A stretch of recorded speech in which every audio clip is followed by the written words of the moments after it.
Окей. За 2025 оноос 2026 оны 1-р хагас жилийн сургалтын арга зүйн талингаа хэлүүлж байна. За багш миний бие энэ жил 1-р ангийн даан авч Монгол хэл, математик, хүн ба орчин, иргэний ёс зүйн буюу Монгол Улс хүмүүжил, дуу хөгжин болон 5-р ангийн Монгол хэлний хичээлийг зааж байгаа. За 1-р ангийн судлах.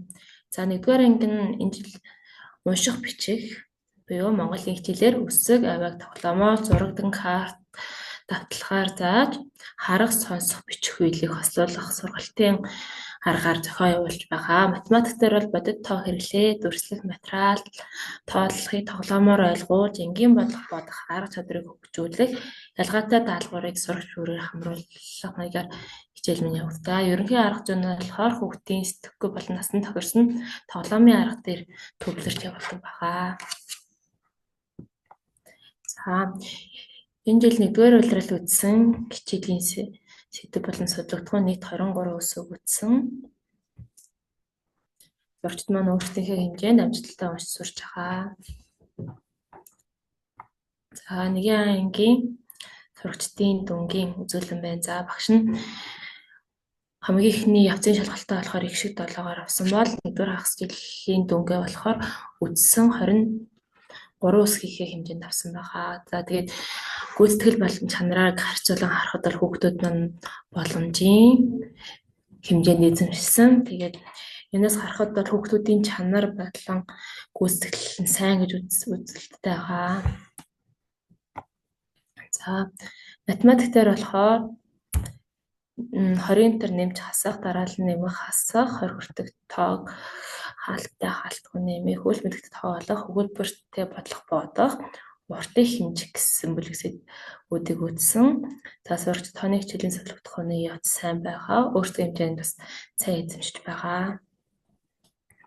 За математик дээр Монголыг бодвол үздсэн агуулга нь өндөр байгаа тул 2 явцын шалгалттай. За 2 явцын шалгалтад харьцуулахад 10-р нэмж хасах нь сурагчдын хувьд үнэлгээ нь өндөр. Харин 20-р нэмж хасах маань хүүхдийн яг дундаж үнэлгээтэй байсан. За 1-р хагас жилийн үнэлгээгээр бүх агуулгаа үзсэн сэдвээ авсан хүүхдүүд бас боломжийн сайн авсан байгаа. Тэгээ хүүхдүүд маань ер нь монгол хэлээс илүү математикийн хичээлээ илүү сонирхолтой байдаг нь хичээлийн явцтай ажиглагдаг. За багш нь ангиас сурагчдын хэсэг нэг зүйлэн тохижуул сурагчид сур сонирхолтой байх тав тухтай байдлаар хангаж ажилладаг. Мөн сурагчдын амралтаар бие даан хийх дадал дэмжлэгийг үзүүлэх зорилгоор материалыг хэвлэж бэлдсэн байдаг. За 5-р ангийн монгол хэлний арга зүй. 5-р анги энэ жил улсын шалгалттай байдаг тул хүүхдүүдийн хэл яриа, уншин ойлгох, бичгийн чадварыг хөгжүүлэх чиглэлээр төвтэй арга зүй хэрэглэн ажиллаж байгаа. Яагаад гэвэл улсын шалгалт нь зохион бичлэгээр хамгийн өндөр оноотой байдаг. Тэгээд үлдсэн тест нь уншаад ойлгосноор тест дуугаж хариулдаг болохоор энэ тал төлөвлөгөө барьж ажиллаж байгаа. За үтсэн судлагдсан 4 бүлэг сэдв үзэж дууссан.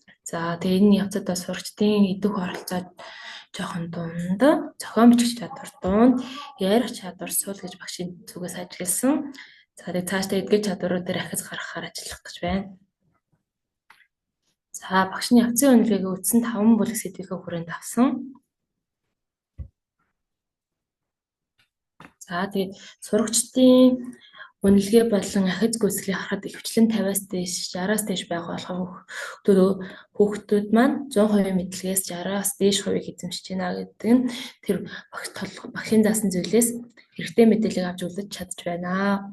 Одоо цаашдаа энийгээ дээшлүүлэх арга талтай багшийн тулд ажиллана гэсэн.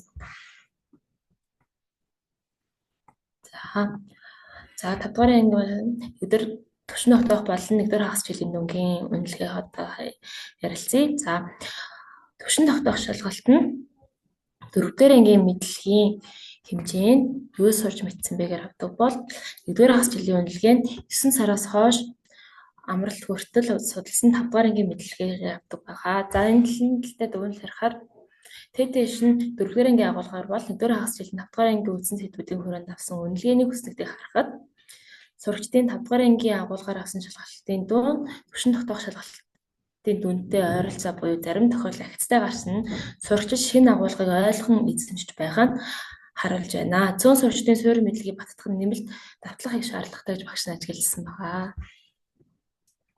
За мөн 5-р ангийн сурагчдаас 2 хүүхдээ багш нь олимпиадад бэлтгэж оруулж үзсэн. За тэгээ шинэ өнөөдөр сурлах зохион байгуулсан олимпиадад ангийн сурагч ариун хүслийн намаа маань өөрсдийн хэмжээнд маш сайн оролцсон 200 гаруй хүүхдээс 102-3-аар орсон байсан. Энэ бол анхных нь олимпиадад маш сайн оролцсон багшийн зүгээс үзэж байгаа. Тэгээ цаашдаа бас болж болох бүх олимпиад уралдаанд оруулна гэж багш нь бодож байгаа. За тэгээд энэ график үзүүлэлт хүүхдүүдэд унших гэхэд за 5-р ангийн хүүхэд нь дунджаар 110-аас 130% унших чадвартай байх ёстой байдаг бол манай 5-р ангийнхаа заримуд нь унших хүрээлэнээсээ дээшээгээ байдаг бол заримуд нь 4-р ангийн түвшинд уншигдж байгаа нь өмнөх үзүүлсэн графикаас харагдаж байгаа. За анхаарал тавьсан явдалд маш их баярлалаа. Цааш дах амжилт хүсье.